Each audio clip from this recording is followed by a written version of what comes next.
Download this podcast so that this robot can control your mind.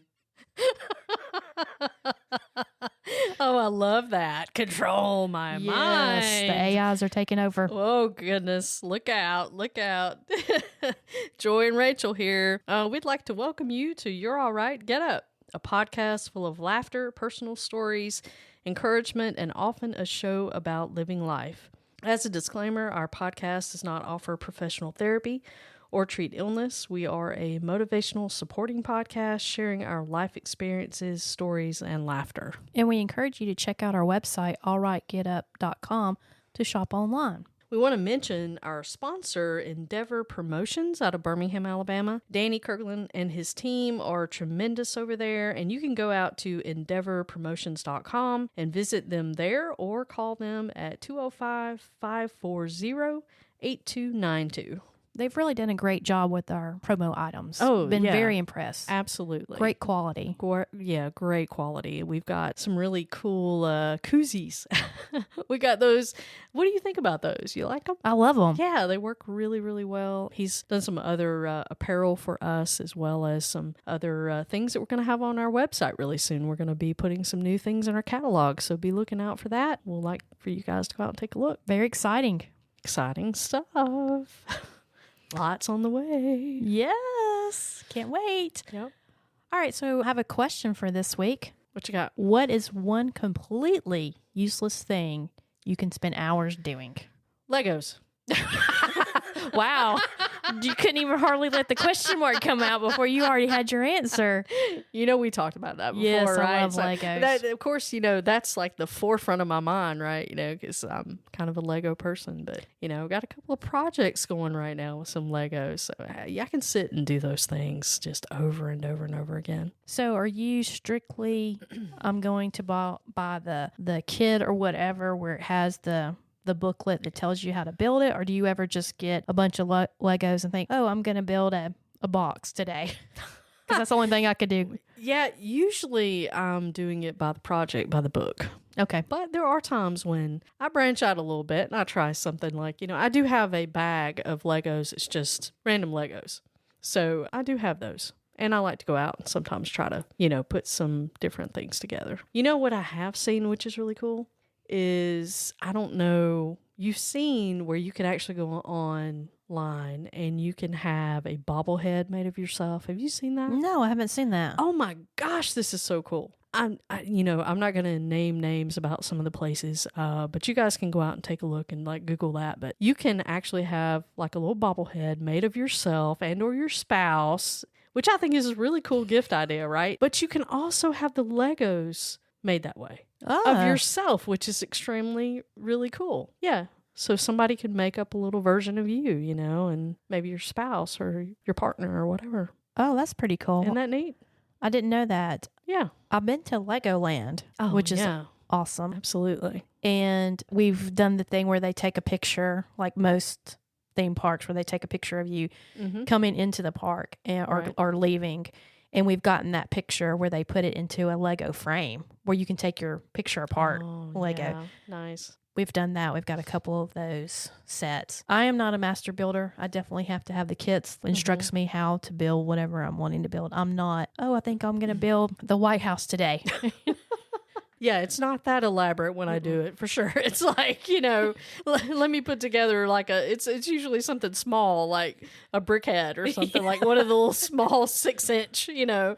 Yeah, it's certainly not elaborate whenever I put those together. I wouldn't say I'm a master builder, but I'm an amateur builder. I'm like a 6-year-old builder then. Exactly. Well, I have a couple of things in response to this question. The first, probably like so many others, the reels on Instagram. Oh, yeah. Yeah, those are fun to watch. Oh my gosh, some of these people are so creative and funny. Really impress me on some of the creativity that these folks can put together. But, you know, I may have like 5 or 10 minutes of time that I need to fill a gap for. And I'll think, okay, I'll watch a few reels. And then the next thing I know, it's like 45 minutes later. Right. But I'm laughing so hard. I have to tell myself, like, you're going to have to breathe at some point because you're going to pass out.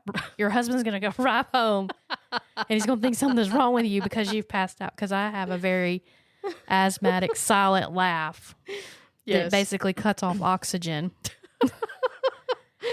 And I have to tell myself, okay, you're going to have to breathe. Just breathe. Right. Right. And the second thing that I could spend hours doing is aggravating my husband. Oh my gosh. Love it. That's a good one. Yeah. Yeah. That one's fun too, right? Yeah. Sometimes he can get you into trouble. Yeah. Sometimes we have tickle wars, and that I always Oh. lose on that front. But up until that point, you know, I like to aggravate him. Like I've Yeah. said, I don't know how many times I've said it on the podcast, but that's my love language is aggravating people. So tickle wars, what does that look like? Does somebody chase somebody else, or It's does it 100%. become? Yeah. Does it have a nickname? The tickle part. No, it's Have a reason usually for asking. it's usually started with, okay, I've had enough. And then he jumps up, and then I take off running.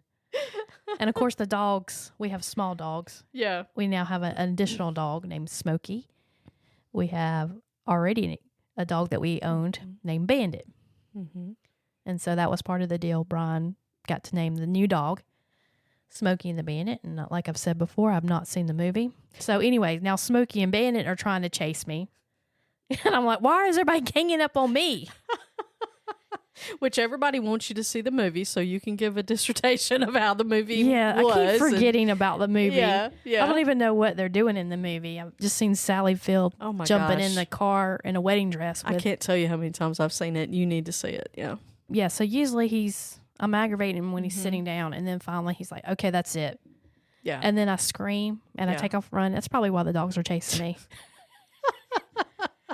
And then somehow we end up in our kitchen, and he gets me Right. hemmed in, and then just starts tickling me. Or it may also involve taking the sprayer Mm-hmm. and him, yeah. or me grabbing the sprayer and trying Mm-hmm. to ward him off, and then saying, okay, I give in.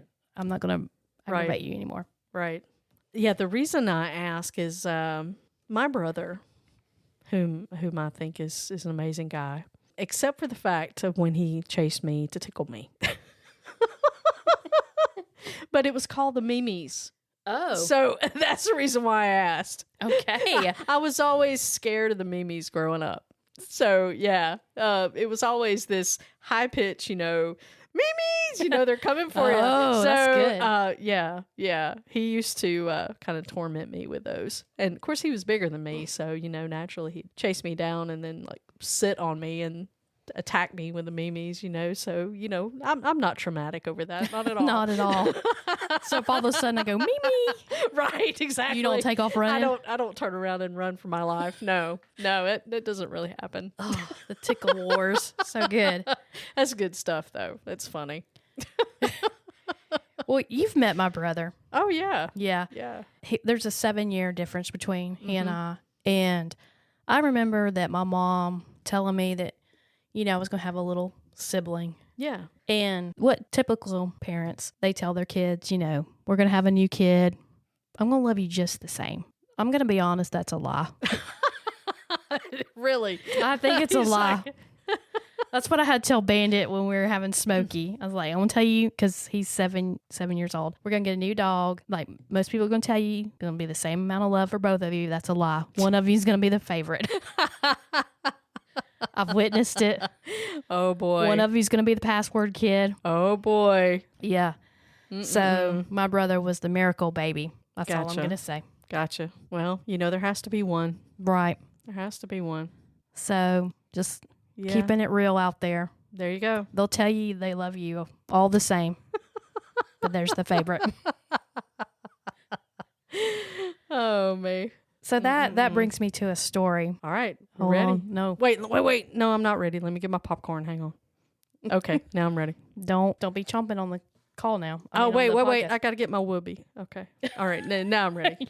You ready? Yeah. I got my whoopee and my popcorn. So go ahead. I joke, but I love my brother. Yeah. I've said before on Instagram that when my mom told me that I was going to have a sibling, I was ecstatic. And he ended up being a boy. Yeah. And so I was so happy to have a little brother. And I will be honest, from the day he is born, he has brought me nothing but joy and laughter. Oh. I mean, there's nobody, and no offense, friends or other family members, there's nobody on this earth that makes me laugh harder than my brother. He's like me. We've got a little bit of awkwardness, to ourselves, Right. but we just take ourselves very light. Yeah. We're very lighthearted. That's good And stuff. so, like I said, he's made me laugh. And so my mom, who I also adored, and my dad, love them both. But my mom passed away a few years ago. But anyway, she was probably, I'm going to say, one of the most uncreative persons I've ever met. And I say that with great love, but she was. I'm like, I don't even know how I'm able to walk around with part of her DNA in me. Heart of gold, very compassionate with people, taught me about taking in consideration other people's feelings and what they've been through, and don't just look at the outside. Right. You never know what battle somebody's fighting. That's true.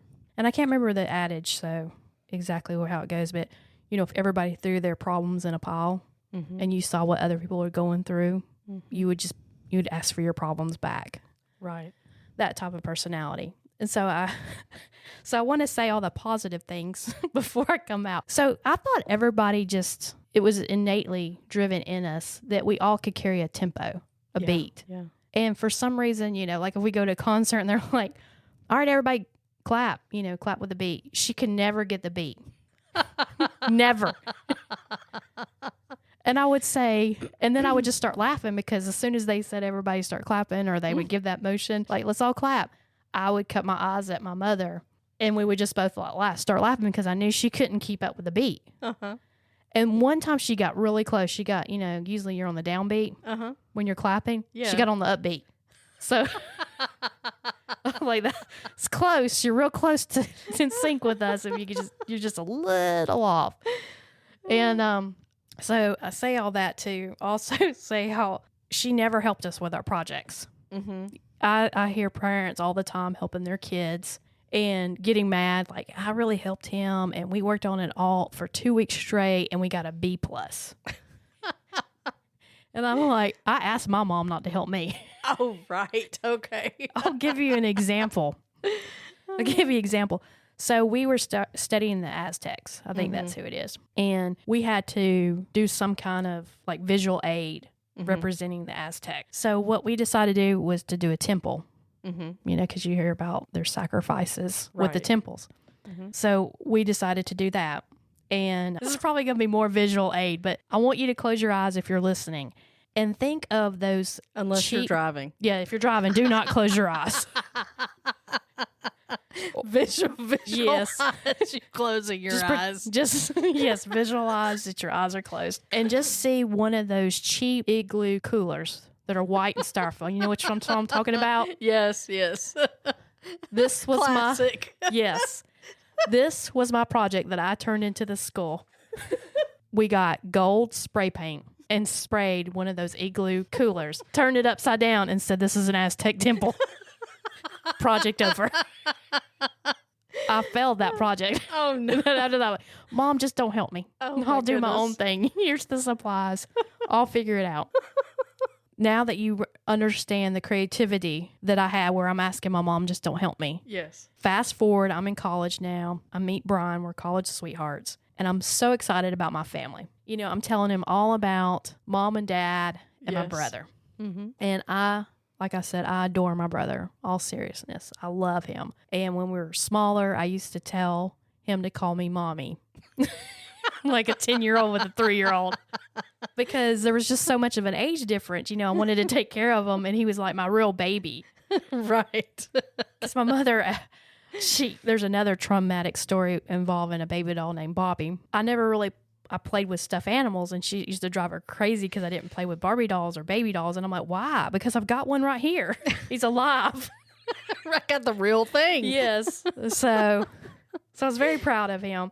And when I met Brian, like I said, I wanted him to meet my family, and I was very excited. So we came home for the weekend to visit. We were in college this time, and so we got off early. So we got home to my childhood home about 2:30 or 2 or something like that. And my mom took off the afternoon. Right. And I'm happy for them to really meet Brian in my setting and I'm bragging about my brother. And I'll never forget hearing the bus. And I was like, oh my gosh, he's here. He's finally home from school, Brian. I can't wait for you to meet him in person. Yes. You're going to love him. He's such a cool kid. We had a dining room, and the dining room window faced the driveway. Uh-huh. And I opened up the blinds, and we also had like a storm door. So we had the front door, and then it opened up, and you had your glass door. Mm. And I'm like, okay, here he comes. He's coming down the driveway. And we have a long driveway. I would say it was probably 100 yards long. Mm-hmm. So I see the bus stop. I see some movement. I'm like, okay, he's getting off again, building him up. Yep. Like, here you come. Here he comes. Coolest 10-year-old ever. Or maybe he was 11. He probably doesn't want me to tell the age. So it's a long driveway, and there's there's trees. We had lots of trees. Mm-hmm. So our view was a little obstructed. You couldn't quite see them, but you could see movement. And then I'll never forget I'm trying to look out the window because you can see more of the driveway from that vantage point. Mm-hmm. And I'll never forget like opening the blinds a little bit wider to get a better view, because I'm like, what? He's wearing something, and I can't quite make it out. Uh-huh. And I look at Brian, and he looks at me, and then in that moment, I was very embarrassed. I started to say, I don't have a brother. Joke, let's go. Let's pack up and go That's back. not him after all. Yeah. Oh, wait. Somebody got off of the wrong house. It's the wrong kid. It happens all the time. Wrong kid, wrong house. Joy, to my astonishment, you can't even guess in a million years what my brother had on. He had a trash bag, a black, A trash bag. Oh, boy. the black, large, long Right. trash Hefty. bags. He was wearing it. It kind of reminds me of Carol Burnett when she does that skit where she does the Gone with the Wind, and she's got the curtains. Yeah. It looks just like that because he's got the bottom piece as the top and made a hole. And so, the top has that squared off because it's actually the bottom of the bag. Mm-hmm. And then it gets worse. When you think it can't get any worse, he has like aluminum foil on top of his head. Just bebopping down the driveway like there's nothing to see. Everybody wears a trash bag home. And I'm like, Mom, what does he have on? Right. And she's like, she starts laughing. Well, I had to help him with his project. Well, there you go. Oh, boy. He had to dress up as an alien. And I was like, the best y'all could do is a black trash bag and aluminum foil Oh, boy. on their head. And that is my brother's coming home look that I present my future husband. Like, here is my brother, Right. the alien, Yeah. who is in a costume that probably took my mother literally 30 seconds to throw together. But I still joke with him because he's like, he tries to defend my mom. Mm-hmm. Rightfully so. That's what he should do, defend her. And he says, it was a project that I waited till the last minute to tell her, like most kids do, and that we just threw something together. Mm-hmm. Right. And I said, okay, I'll give you that. But I don't understand why you continue to wear it. Like you said, I'm going to I'm going to ride it. I'm going to wear it when I ride the bus. right. Right. Why would you continue to wear it? Maybe that's right. I would take it off and put it in my Exactly. backpack before I got on the bus. You know what I would do when I got on the bus? I would never put it on until, okay, I'm about to go. Like, the teacher says, hey, we're about to show our alien costumes. Miss Smith, I'm going to run to the bathroom and put it on. And then it would be, I'm putting it on, and then I'm taking it right back off. I wouldn't continue to wear it the whole darn day. You have an extra trash bag in the bathroom. So, yeah. Let alone wear it on the school bus home. Right. And I'm like, David, I have a reputation at this school. You just ruined it. Or I certainly wouldn't have walked all the way down the driveway and the trash bag's loud. Right. With your little Yeah. aluminum head, Oh, my helmet. goodness. And I was Funny. like, and the disappointment. And she's like, I didn't have time. That's why he's an alien. Isn't he cute? And I just look at her and I'm like, you are disgraceful. Oh, goodness. Wow. That's what you sent your child. And you said, yep, that's the look I'm going right. for. Right. That's exactly the look I wanted to pull off. And then I look at my husband or my future husband. I'm like, that's my brother. Right. He's not the coolest kid I know. Turns out I was wrong. I'm from the planet Reynolds. I don't know what. Yeah, exactly. It's next to the moon of Hefty. Right. I'm still embarrassed to this day. That's how, he was thinking, who are these people? Yeah. Oh. I don't know what I could have come up with, alien theme, but it would not have been a trash bag in aluminum foil. Memories. So Yes. making memories. See, you'll never forget that first time you introduced. Yes. Like I just say, Right. that's my brother. And then I walked out and just went out in the backyard, contemplated if I was adopted. Yeah. Answer was like, It's like, does he really still want to stay here? I know. I'm like, hey, blink twice if you're scared. Yeah, exactly. If you want to leave, stay at a hotel, I totally understand. Because if you don't put that aluminum cap on your head, we're going to zap your brain. Don't stand near the microwave. Exactly.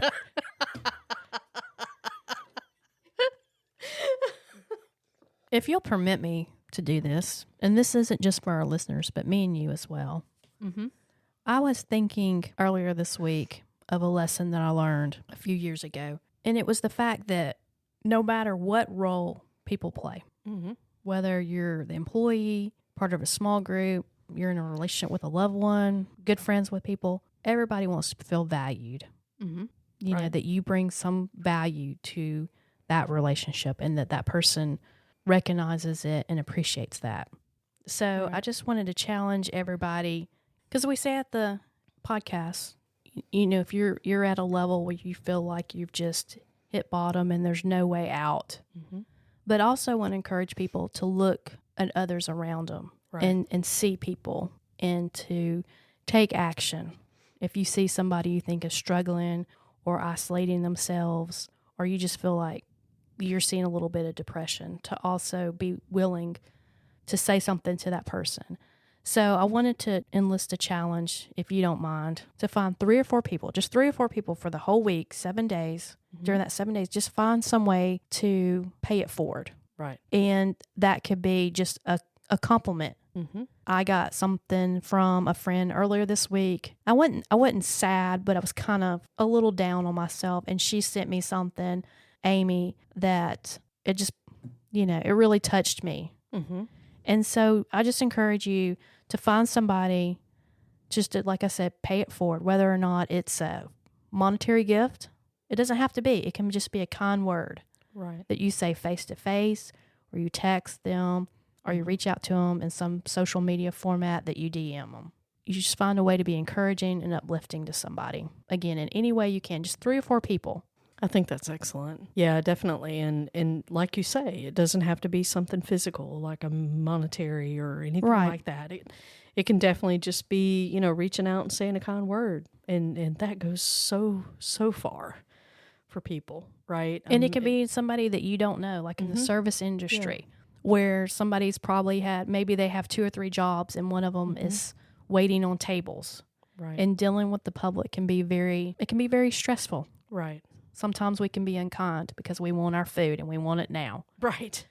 Right. I haven't eaten breakfast and I want my food. Well, to go along with that, there was one instance that I can say where Carol and I were in a drive-thru one day and we placed our order, right? And the person that was on the speaker, was very thorough and very kind and did an excellent job, right? And so as we were pulling around, I we were just kind of talking back and forth as you do. And I said, she was really good at that. I'm like, I want to say something to her when we get up there, And we got up to the window and, of course, she's handing us everything. And I said, hey, I kind of leaned over because I was in the passenger seat. And I leaned over, hey, just wanted to tell you, you were excellent at taking orders. She kind of looked at me funny with a big grin on her face, like, I'm not sure she knew quite what to say because she probably never has anybody. She's Right. probably like, are you being sarcastic or you really mean it? But then she was like, oh, thanks, And anyway, we drove on because there were other folks behind us. But all that to say is a little goes a long way. And I think oftentimes you can surprise somebody just by sending along a kind word. Exactly. So excellent challenge. I'm up for it. Let's do it. Okay. All right, guys. So we've laughed a lot about hefty bags and escapades today, but let's bring this thing back around. I want to say that we want to be careful not to judge a book by the cover. In this case, not judge a book by the hefty bag. So let's kind of bring it around and go, hey, who is this person? Hey, that was the same guy under that bag. Nothing had changed. Same guy under that aluminum foil. But the funny thing is we often do that, right? We look around and sometimes we kind of make those judgments looking at folks.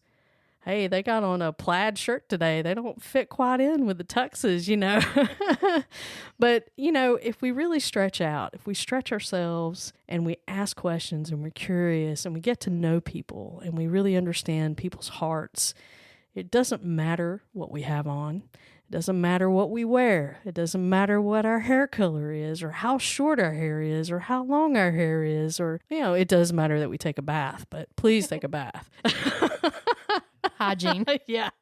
But folks, let's just rethink that and let's do a good job at remembering that it's all about the heart and it's all about what we do with that passion and that compassion on the inside. And, if we reach out to each other that way, we will certainly be better for it.